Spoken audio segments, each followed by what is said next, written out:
Now, 7 weather with meteorologist Erika Delgado. All right, South Florida, quite the warm evening. Temperatures for summer still in the 80s. 81 right now in Key West, 80 in Marathon. We're sitting at 79 in Key Largo and Fort Lauderdale, 78 degrees right now at MIA. We have a wind still out of the southeast, 5 to 15 miles per hour, so just a little stronger across the Florida Keys, and will remain breezy at times heading into the weekend, which is why we're expecting an elevated risk of rip currents across area beaches. Look at the cloud cover moving in from the Gulf waters. Remember we talked about all that moisture that was sitting over the Gulf?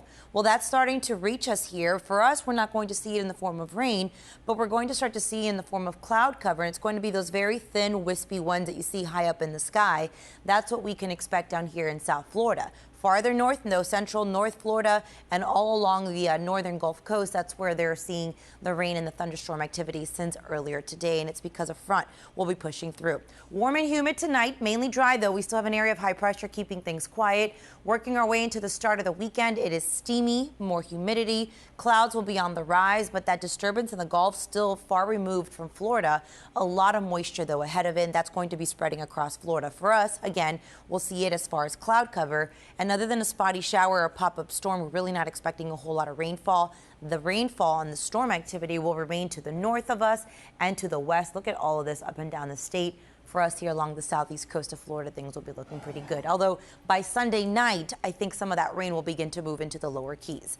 Moderate risk of rip currents across area beaches tomorrow if you're planning on spending your day on the water. Seas 2 to 3 feet, Biscayne Bay a moderate chop. Heading into the Florida Keys, coastal waters a light to moderate chop with seas beyond the reef building anywhere between 3 to 5 feet.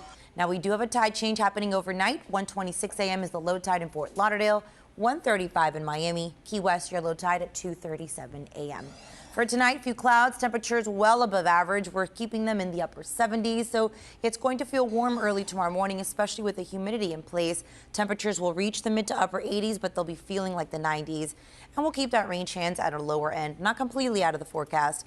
Could see a stray sprinkle or a spotty shower at best the entire weekend. The main story will be the steamy conditions, the building clouds. Then finally Monday, Tuesday, some beneficial rain moves into South Florida with the possibility of some strong thunderstorms. We then dry out midweek, and it looks like we could be looking at some 90s for highs by the end of the week. That's your 7 on 7 forecast. Erica, have a great weekend.